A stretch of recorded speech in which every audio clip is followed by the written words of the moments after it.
10, 9, 8, 7, 6, 5, 4, 3, 2, 1, 0। अपन समरूपता वाला चैप्टर पढ़ रहे थे। इससे पहले वाली क्लास में अपन ने समरूपता के बारे में समझा था कि समरूपता क्या होती है। एक दूसरा शब्द और काम में आता है, सर्वांग समता। तो सर्वांग समता में और समरूपता में क्या अंतर है उसके बारे में पढ़ा था।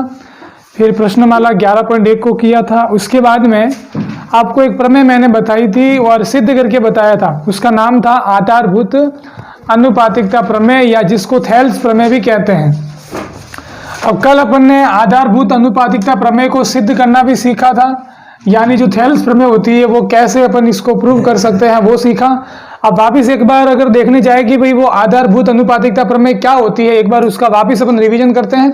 इसके बाद में प्रश्नमाला 11.2 अपन स्टार्ट करेंगे। तो देखिए, आपने जो पहली प्रमेय पढ़ी थी, आपने क्या पढ़ी थी कि कोई भी एक त्रिभुज होता है। जैसे मान लीजिए कोई भी एक त्रिभुज है जिसका नाम है, मान लीजिए भी ABC। अगर इस त्रिभुज ABC में आपको अगर कोई एक भुजा के समांतर आपको रेखा दे रखी है, आपके पास देखो टोटल 3 भुजाएं हैं, तीनों में से किसी एक भुजा के समांतर अगर आपको कोई एक रेखा दी है और वो रेखा क्या कर रही है भाई, बाकी 2 भुजाओं को किस किस बिंदु पर काट रही है, D और E पर काट रही है। सही है कि नहीं? अगर मान लो कोई एक भुजा के समांतर आपको कोई रेखा दे रखी है जो 2 भुजाओं को भी एक पर D पर काटती है, एक को E पर काटती है, तो ये जो आधारभूत अनुपातिकता प्रमेय वो क्या कहती है कि जब ये रेखा इसके समांतर होगी तो शेष भुजाओं को, वो वाला जो रेखाखंड होगा शेष भुजाओं को समान अनुपात में विभाजित करेगा। समान अनुपात में मतलब ये वाला देखो भाई, ये वाला बिंदु इस वाली भुजा को 2 भागों में बांट रहा है। इसका मतलब AD और DB का अनुपात देखो भाई, इस वाली भुजा के जो 2 भाग है उनका अनुपात किसके बराबर होगा, ये जो दूसरी भुजा है उसके जो आपने ये भाग किए हैं उसके अनुपात के बराबर होगा, यानी AE/EC। तो आपको यहां बस यही ध्यान रखना है कि अगर आपको कोई रेखा किसी भी त्रिभुज में अगर कोई एक रेखा तीसरी भुजा की अगर कोई एक भुजा की समांतर दे रखी है, अगर भुजा अगर समांतर दे रखी है तो आपको बस ये ध्यान में रखना है कि सीधा आप क्या लिख दोगे भाई, इसका और इसका अनुपात किसके बराबर होगा, इसके और इसके अनुपात के बराबर होगा। अब यहां देखिएगा भाई, अब आपको इसके आगे क्या समझना है, देखो भाई इसके बाद में अपने को यह समझना है। वैसे आपने अभी क्या पढ़ा कि अगर भुजाएं समांतर होती हैं इसका मतलब इन दोनों का अनुपात किसके बराबर होगा, इन दोनों के अनुपात के बराबर होगा। इसके बाद में एक दूसरी प्रमेय और आती है इसके बाद में दूसरी प्रमेय और आती है और उसका नाम क्या है, आधारभूत अनुपातिकता प्रमेय का विलोम। विलोम मतलब क्या होता है, उल्टा।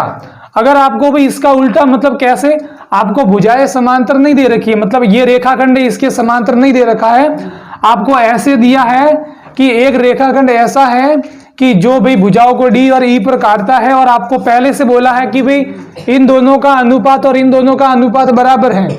इसका मतलब अगर कोई रेखाखंड ऐसा है जो भुजाओं को समान अनुपात में बांटता है, इसका मतलब वो वाले जो रेखाखंड होगा वो भुजा के क्या होगा, समांतर होगा। यानी अगर अनुपात बराबर दे रखा है मतलब वो दोनों रेखाएं क्या एक दूसरे के समांतर है, और इसका उल्टा कहे तो अगर ये समांतर दे रखे हैं तो इनका क्या होगा, अनुपात बराबर होगा। ठीक है, तो आधारभूत अनुपातिकता प्रमेय में आपको समांतर पहले से देते हैं, आप फिर लिख सकते हो कि भाई अनुपात बराबर होगा। इसके बाद में जो इसका आधारभूत अनुपातिकता प्रमेय का जो विलोम होता है, इस प्रमेय का विलोम क्या कहता है कि अगर आपको अनुपात समान दे रखे, आपको बोला है कि भाई AD/DB किसके बराबर है, AE/EC के बराबर है, तो आप कह सकते हो कि भाई आधारभूत अनुपातिकता प्रमेय के विलोम से आपको ये दोनों क्या मिल जाएंगे, समांतर मिल जाएंगे। यानी ये जो DE है वो किसके समांतर आ जाएगा, BC के समांतर आ जाएगा। ठीक है, तो आपको अगर ये दिया गया है, ठीक है, आपको क्या दिया गया है कि भाई अनुपात समान है, तो तब आपके क्या हो जाएगा कि ये DE किसके समांतर हो जाएगी, BC के समांतर हो जाएगी। बस ये इतना आपको ध्यान रखना है। अब इसकी अगर आपको अगर लाइन लिखनी है तो इसकी वो मतलब इसका जो कथन होता है वो क्या होता है, तो ये कथन आप लिखिएगा, टॉपिक डालिए फिर इसका कथन लिखिए। आपने ये वाली प्रमेय कल सिद्ध की थी, इसके बाद में जो दूसरी आपको एक प्रमेय बतानी थी वो है आधारभूत अनुपातिकता प्रमेय का विलोम। अब इसमें क्या होता है, देखो ये दिया गया से पहले ये टॉपिक डाल के आपको लिखना है, फटाफट लिखिए भाई, ये टॉपिक कोई नहीं, आप अब लिख दीजिएगा, आप लिखिए। यदि किसी त्रिभुज में इसका कथन होता है, यदि किसी त्रिभुज में खींचा गया एक रेखाखंड, यदि किसी त्रिभुज में खींचा गया एक रेखाखंड कोई दो भुजाओं को समद्विभाजित करे, समद्विभाजित नहीं, समान अनुपात में विभाजित करे, समान अनुपात में विभाजित करे, तो वह रेखाखंड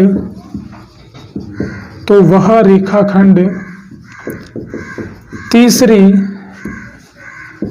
भुजा के समांतर होता है। ठीक है, इसका कथन ये होता है, एक बार आप इस कथन को लिख दीजिए, फिर वापस मैं आपको इसमें बता देता हूं कि ये कथन क्या कहता है। पहली वाली प्रमेय थी आधारभूत अनुपातिकता प्रमेय, जिसका दूसरा नाम क्या है, थेल्स प्रमेय। इसके बाद में आज जो अपन एक प्रमेय पढ़ी है उसका नाम क्या है, आधारभूत अनुपातिकता प्रमेय की विलोम। विलोम का मतलब होता है अभी उल्टा, यानी कि अगर आपको जो पहले दे रखा था वो अब की बार आपको लाना है, और जो पहले लाना था वो आपको दे रखा है। ठीक है, इसका ये होता है। चलिए, अब ये सही से अगर समझ ली है तो फिर प्रश्नमाला अपन स्टार्ट करते हैं। ठीक है, अब देखिएगा मेरी बात से एक बार वापस सुनिएगा। आपको पहली वाली प्रमेय क्या कहती है, अगर ये वाला रेखाखंड अगर इसके समांतर हैं, अगर समांतर हैं मतलब अनुपात क्या है, बराबर है। और उल्टा अगर यहां बात करें, आपको अगर अनुपात अगर बराबर दे रखा है तो आप क्या कह सकते हो भाई, इनका ये जो रेखाखंड है इसके क्या है, समांतर है। यानी दोनों आखिरकार बात यही बता रहे हैं कि समांतर है तो अनुपात बराबर है, और एक बता रहा है भाई अनुपात बराबर है तो समांतर है। तो बस आपको ये दो प्रमेय याद रखनी है, पूरी 11.2 पूरी इसी पर आधारित है। ठीक है, अब 11.2 स्टार्ट करने से पहले एक बात और आपको बतानी है। आपने ये तो भाई समझ लिया कि अगर ये रेखाखंड इसके समांतर है, इसका मतलब ये बटा ये किसके बराबर होगा, ये बटा ये। सही बात है। अगर आप इसको उल्टा लिखना चाहो, मेरी बात समझिएगा भाई, बस अपने को ये ध्यान रखना है भाई, इन दोनों का अनुपात इन दोनों के अनुपात के बराबर होता है। तो जरूरी नहीं है कि मैं एडी को ऊपर ही लिखूं और डीबी को नीचे लिखूं। आप क्या कर सकते हो, इसको आप क्या कर सकते हो भाई, डीबी को कहां लिख सकते हो, ऊपर। आपने अगर यहां डीबी को ऊपर लिखा है, अब उसके नीचे कौन आएगा, फिर दूसरा वाला भाग कौन सा है, एडी। तो बराबर में वही बात ध्यान रखनी है, अगर आपने यहां नीचे वाले भाग को ऊपर लिखा है तो यहां ऐसे नहीं कि अपन ए को ऊपर लिख देंगे तो गलत हो जाएगा। आपने अगर यहां नीचे वाले भाग को यहां लिखा है तो आपको यहां क्या लेना पड़ेगा, ईसी या सीई, और नीचे क्या आ जाएगा, एई। यानी दोनों में वैसे कोई अंतर नहीं है, बस थोड़ा ऊपर नीचे लिखने का तरीका है। बाकी अगर आपने ये गलती कर दी कि आपने जैसे कि यहां तो ऊपर वाला, जैसे आपने ये एडी लिखा बटे में डीबी लिखा, अब इसमें तो पहले वाले में तो ये वाला ऊपर लिखा, अब यहां लिख दिया आपने ईसी बटा एई, तो गलत हो जाएगा। यानी ध्यान रखना है अभी आप नीचे से स्टार्ट कर रहे हो या ऊपर से कर रहे हो। तो ठीक है भाई, एक तो आप ये लिख सकते हो, दूसरा आप ये लिख सकते हो, तीसरा और कैसे लिख सकते हैं इसको। ठीक है, तीसरा और समझिएगा, वो मेन है। अब देखिए, आपने जैसे कि अगर ऊपर तो क्या लिखा, एडी, आपने ऊपर क्या लिखा, अब आपके एडी के बाद में दूसरा भाग कौन सा बचा, डीबी। अगर आप चाहते हो भाई मेरे को डीबी नहीं लेना, तो आप जैसे आपने ये छोटा वाला भाग एडी लिया है, और आप चाहते हो भाई एडी लेने के बाद अगर मैं पूरा भाग ले लूं, पूरी भुजा ले लूं, तो आप ले सकते हो। आपने भाई एक तो छोटा वाला भाग लिया, एक कौन सी आपने पूरी भुजा ले ली, मतलब क्या नाम उसका होगा, ए बी। अब ये कैसे आया वो भी मैं आपको बताऊंगा। ठीक है, अब देखिए, तो आपने ये ऊपर वाला छोटा भाग और बटे में क्या आया, पूरी भुजा, तो यहां बराबर में भी वही करना पड़ेगा। ऊपर वाला छोटा भाग है तो यहां ऊपर वाला छोटा भाग ए ई, और बटे में आएगी भाई पूरी भुजा, यानी वेरी गुड, आपके ए सी आ जाएगी। तीसरा ये तरीका हो गया। आप चाहो तो इसका उल्टा लिख सकते हो, आप ऊपर लिख सकते हो पूरी वाली भुजा यानी ए बी, और बटे में क्या लिखोगे, एडी, तो बराबर में भी क्या आएगा, AC और बटे में AE। तो उल्टा तो आपको पता है। इसके बाद में चौथा और क्या होता है, जैसे आपने यहां ऊपर वाले भाग के साथ में पूरी भुजा ली है, अब की बार आप नीचे वाले भाग के साथ में भी पूरी भुजा ले सकते हो। यानी मैं यहां क्या लिख सकता हूं, डीबी के साथ बटे में जैसे क्या लिखा, AB, तो यहां पर मैंने DB को काम में लिया जो नीचे वाला भाग है, तो यहां पर भी नीचे वाला भाग EC और पूरी भुजा मतलब क्या, AC।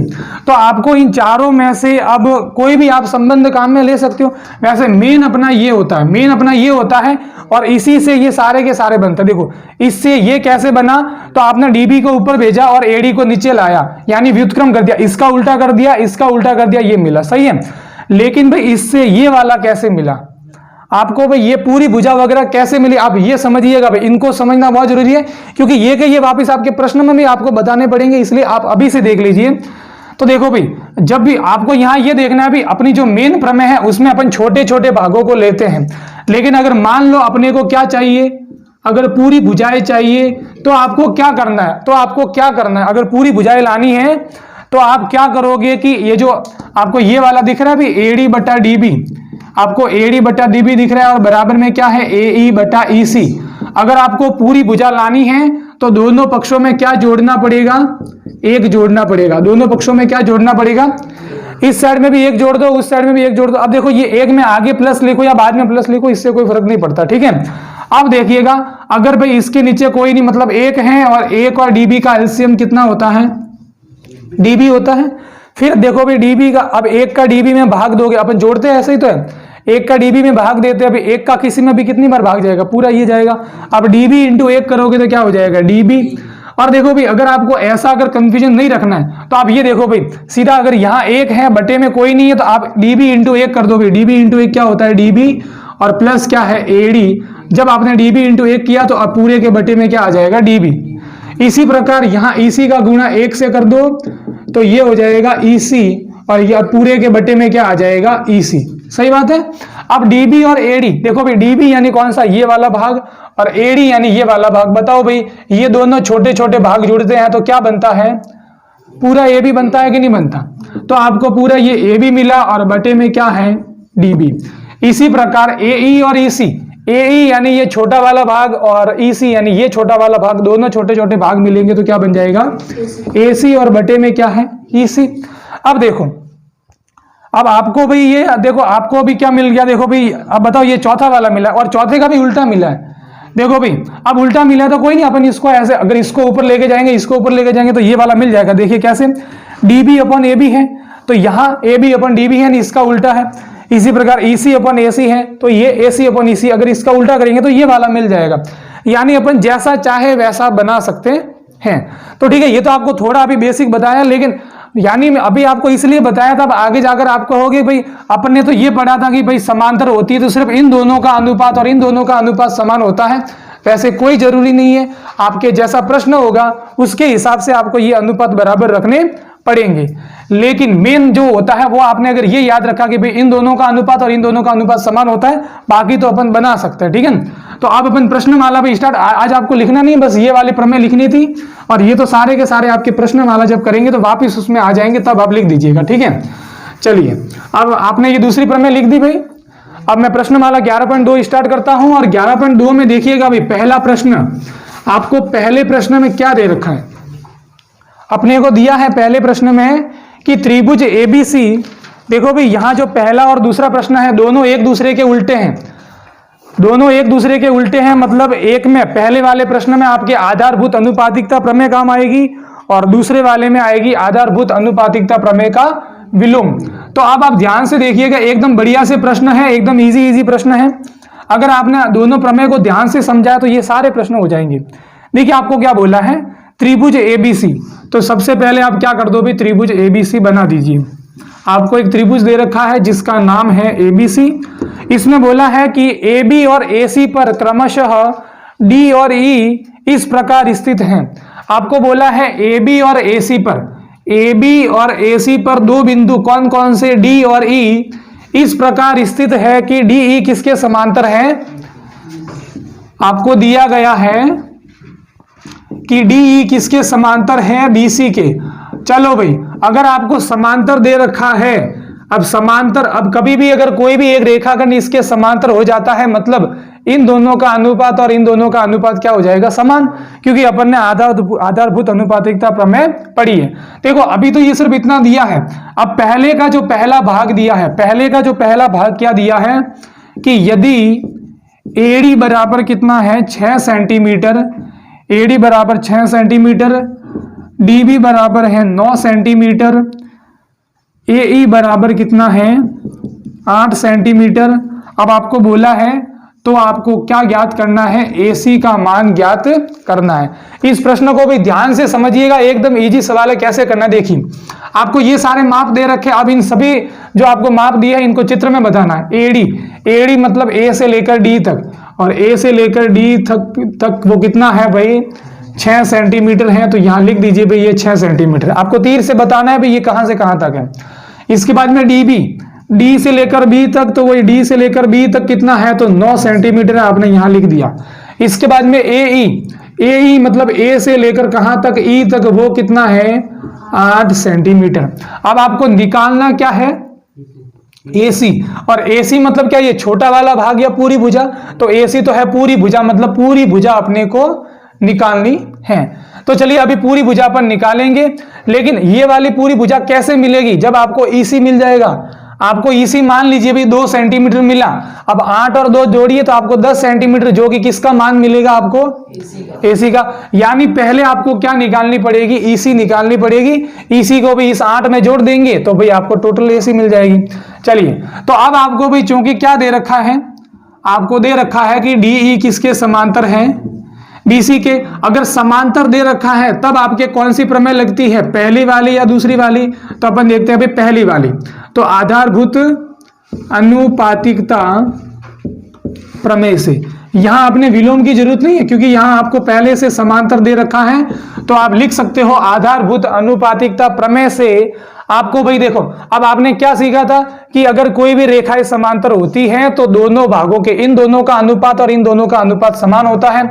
बताओ भाई इन दोनों का अनुपात मतलब इनका नाम क्या है, एडी और डीबी। इसका मतलब एडी बटा डीबी। अब ध्यान दीजिएगा आपने एडी और डीबी कैसे लिया है, एडी मतलब ये ऊपर वाला छोटा भाग और डीबी यानी नीचे वाला छोटा भाग, तो यहां पर भी ऐसे लेना है एई और ईसी। तो आपने लिख दिया एई बटा ईसी। देखो भाई अब आपको जिसके भी मान पता है रख दीजिए। एडी का मान कितना है भाई, एडी का मान कितना है 6 बटे में डीबी का मान कितना है, डीबी का मान 9 है, बराबर में एई का मान कितना है 8, और ईसी का मान अपने को पता नहीं है। तो आपको यहां से किसका मान मिलेगा, ईसी, और आप ईसी से क्या निकाल सकते हो, एसी निकाल सकते हो।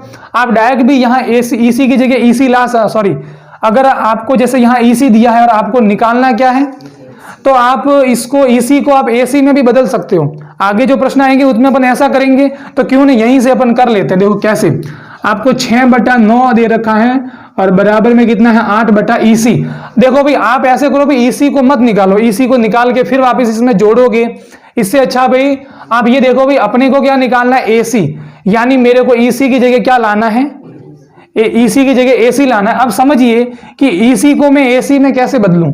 अरे भाई ये ईसी कैसे, ये वाला भाग कैसे मिलता है, ये वाला भाग कैसे मिलता है, तो अपन ने देखा कि ये जो पूरी है एसी, इसमें से अगर मैं इसको माइनस कर दूं तो मेरे को क्या मिलेगा, सही बात है कि नहीं।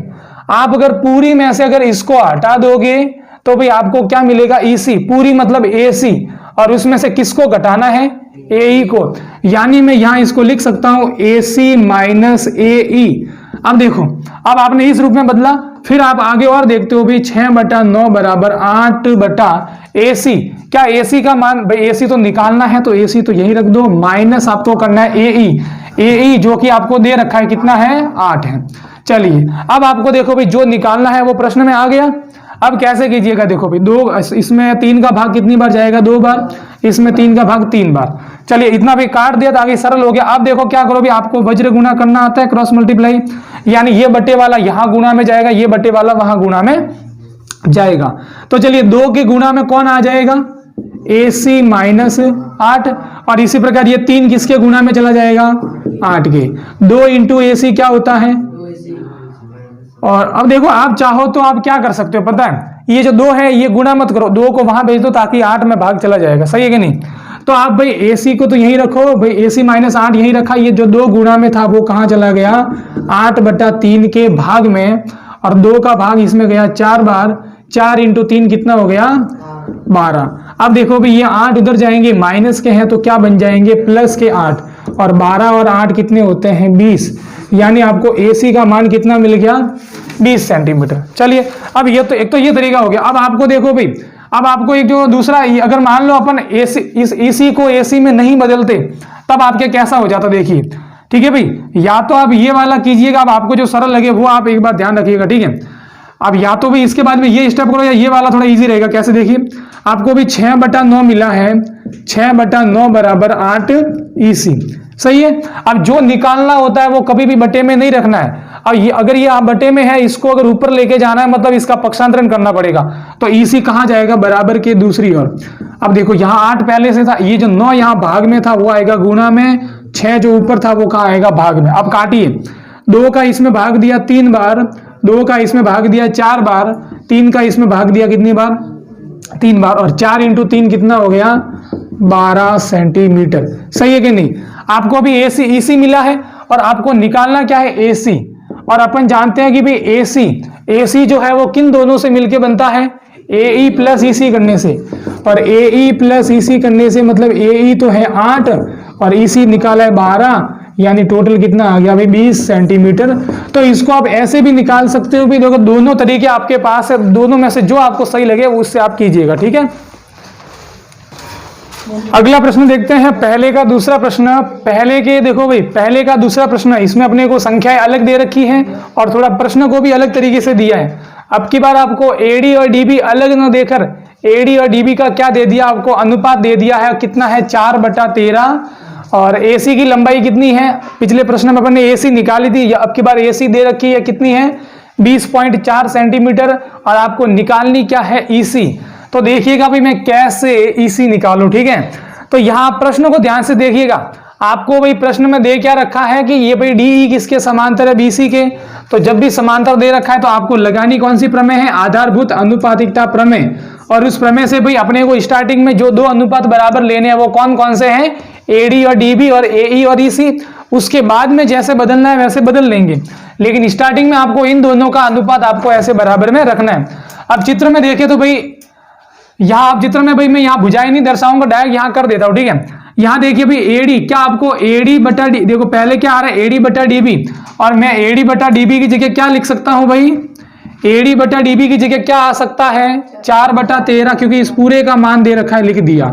इसके बाद में AE, क्या AE का यहाँ कहीं पर भी कोई बात हुई है, क्या AE को निकालने को बोला है, क्या AE कहीं दे रखा है, यानी AE की तो कोई जरूरत नहीं है। अब AE की जरूरत नहीं है तो इस AE को क्या करना है, अपने को हटाना है, और इसको हटाना है मतलब इसको दूसरे रूप में लिखना है। हटाना मतलब यहां से ऐसे काटना नहीं, इसकी जगह कोई दूसरा नहीं लिखना है अपने को, इसको मतलब कि नियम से हटाना है। नियम मतलब कैसे कि अब AE की जगह उसी के बराबर कोई दूसरा इसको बदल के लिखना है। कैसे लिखोगे देखो, अब AE को भाई, अब AE मतलब AE अपने को नाम नहीं दिखना चाहिए, तो AE को मैं किस तरीके से लिख सकता हूं, तो आप ये देखो भाई AE कैसे आता है, तो AE कैसे मिलता है, इस पूरी में से इस वाले भाग को माइनस करने पर अपने को AE मिलता है। मतलब ये जो AC है उसमें से अगर मैं EC को माइनस कर दूं तब मेरे को क्या मिलेगा AE।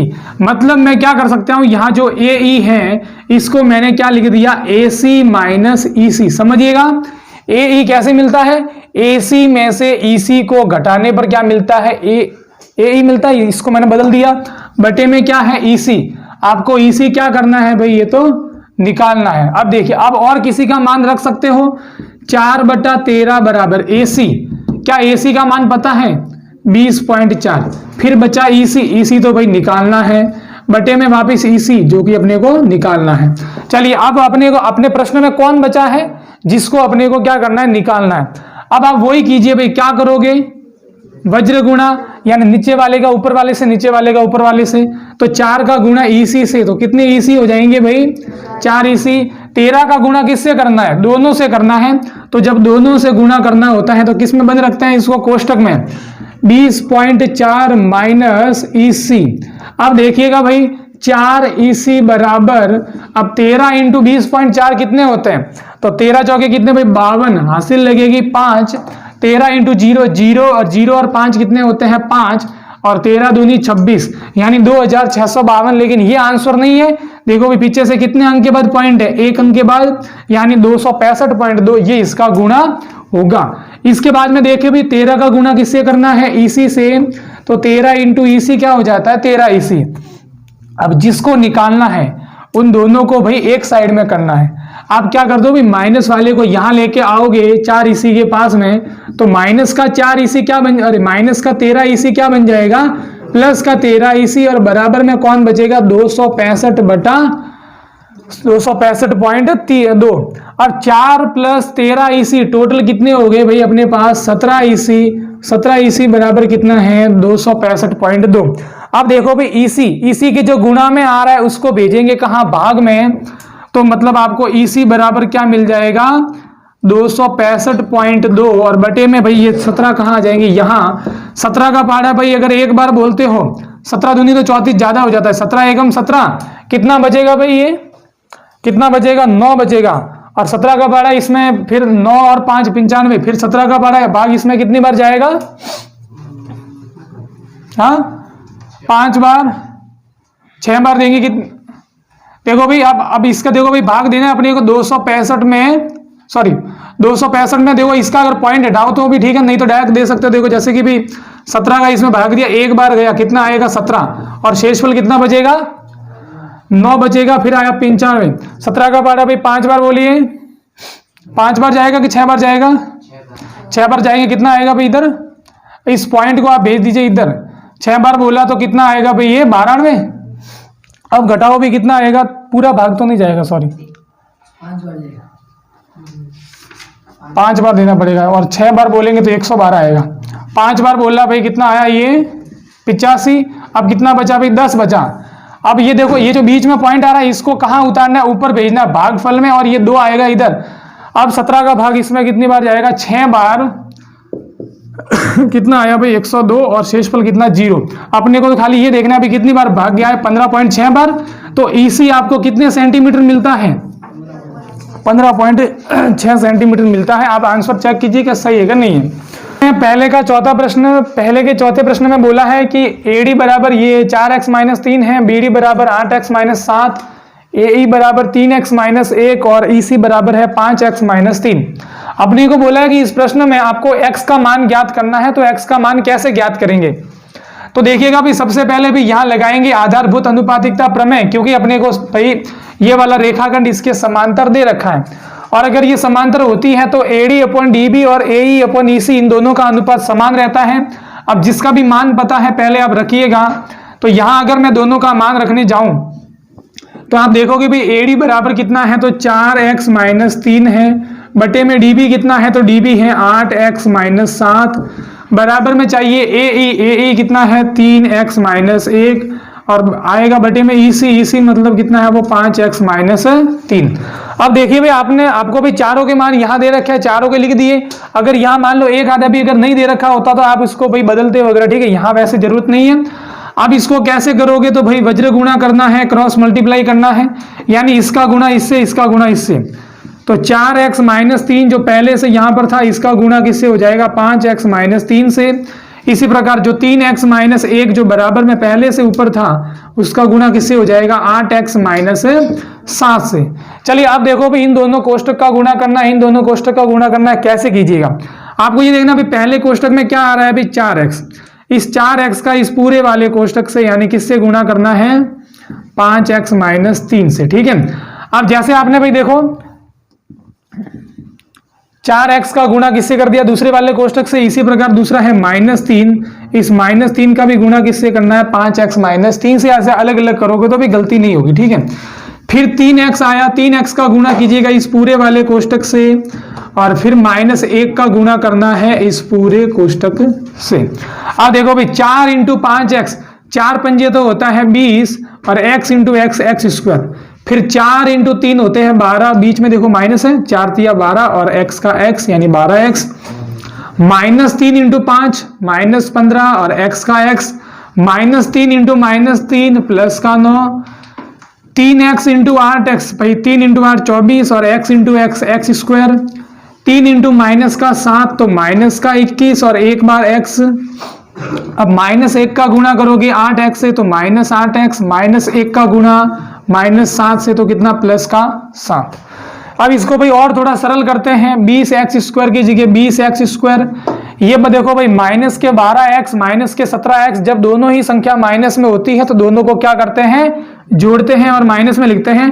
तो 15 और 12 होते हैं 27, यानी माइनस के 27x बराबर में 9, फिर सॉरी प्लस में 9 और बराबर में कितना है 24x स्क्वायर, माइनस का 21 और माइनस का 8 यानी माइनस के 29x और प्लस में कितना है 7।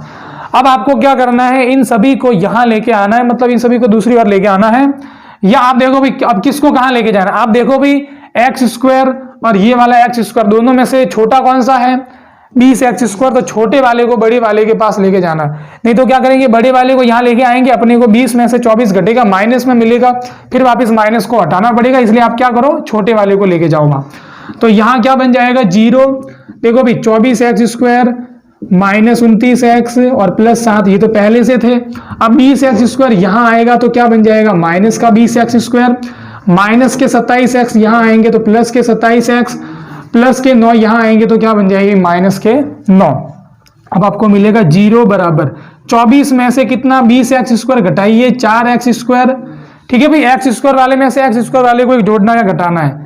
फिर ये कितना है 29x माइनस के और 27x प्लस के, देखो भाई -29 है और प्लस 27 है, बड़े में से छोटे को 4x स्क्वायर और यहाँ कितना मिल जाएगा माइनस का 2x। फिर देखो भाई 7 है प्लस के, 9 है माइनस के, 7 माइनस 9 कितने हो जाएंगे माइनस के 2।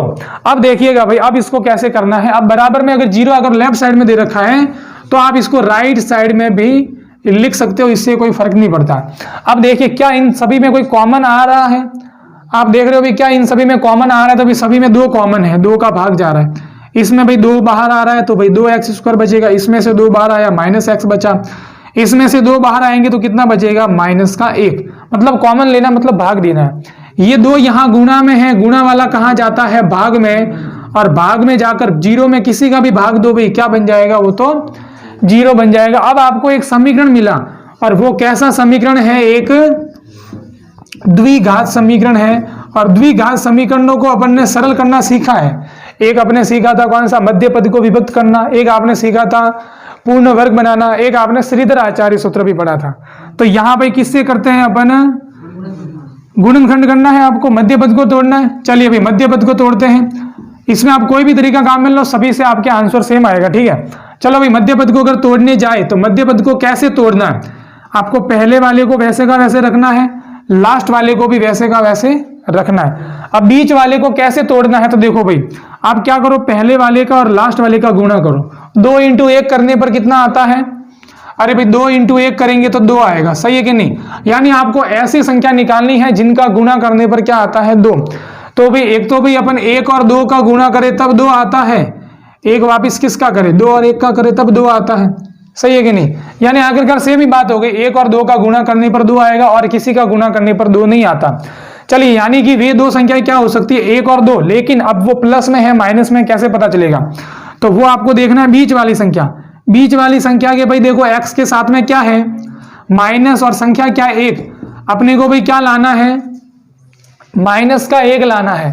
अब भाई चलो माइनस को थोड़ी देर छोड़ दो भाई, इसके साथ में संख्या क्या 1 है, 1 लाना है। अब भाई बताओ भाई 1 और 2 को जोड़ेंगे तब 1 आएगा, या 2 मतलब 1 में से 2 या 2 में से 1 घटाओगे तब 1 आएगा, घटाने पर आएगा।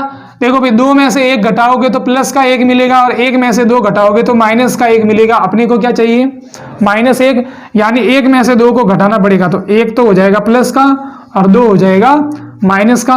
1 है प्लस का तो ये 1 है, 1 के साथ में अपन ने x लगा दिया, 1x उसको x लिख सकते हैं, -2 उसके साथ में भी क्या लगा दिया x, बराबर में क्या चल रहा है 0, ठीक है। ये तो वैसे अपन ने जब ये चैप्टर पढ़ा था तो आपने पूरा आपने समझा था। अब देखो भाई पहले और दूसरे में क्या कॉमन आ रहा है, तीसरे और चौथे में क्या कॉमन आ रहा है, इन दोनों में भी x कॉमन आ रहा है तो क्या बच जाएगा 2x, इसमें से x बाहर आ गया तो 1 बचेगा। इन दोनों में पहले तो ये देखना भाई निशान कौन सा कॉमन में लूँ, तो सबसे पहले माइनस है तो माइनस लीजिए, इसके बाद में देखो भाई कौन कॉमन आ रहा है, कोई कॉमन नहीं आ रहा, मतलब एक आएगा। अब देखो माइनस जब कॉमन में लेते हैं तो माइनस वाला क्या बन जाता है प्लस, माइनस वाला क्या बन जाता है प्लस। चलिए अब देखिए भाई क्या दोनों के कोष्टक सेम है, कोष्टक सेम है तो कोष्टक भी क्या आ जाएगा कॉमन में। अब ये कोष्टक कॉमन में आया, क्या बचा x, ये कोष्टक कॉमन में आया, क्या बचेगा माइनस का 1 बराबर में 0। अब दोनों कोष्टक का गुणा 0 कब होता है, जब दोनों में से कोई ना कोई 0 होगा, यानी या तो ये वाला कोष्टक बराबर 0 होगा या फिर x माइनस 1 बराबर क्या होगा 0 होगा। अब देखो भी अब आपको यहां तक मिला, अब इसको अगर आगे करने जाए तो देखो अगर 2x प्लस 1 बराबर 0, अगर आपने क्या ले लिया भाई 2x प्लस 1 बराबर 0, या फिर क्या हो सकता है x माइनस 1 बराबर 0। देखो अगर प्लस के 1 को दूसरी ओर भेजोगे तो क्या बन जाएगा माइनस का 1, 2 यहाँ गुणा में है तो कहाँ जाएगा भाग में, यानी आपको एक तो x का मान क्या मिलता है माइनस का 1/2, फिर ये माइनस को 1 को दूसरी ओर भेजोगे तो क्या बन जाएगा प्लस का 1। इसका मतलब x के कितने मान आएंगे 2, एक तो आएगा 1 और एक क्या आएगा माइनस का 1/2। ये इसका क्या है आंसर है।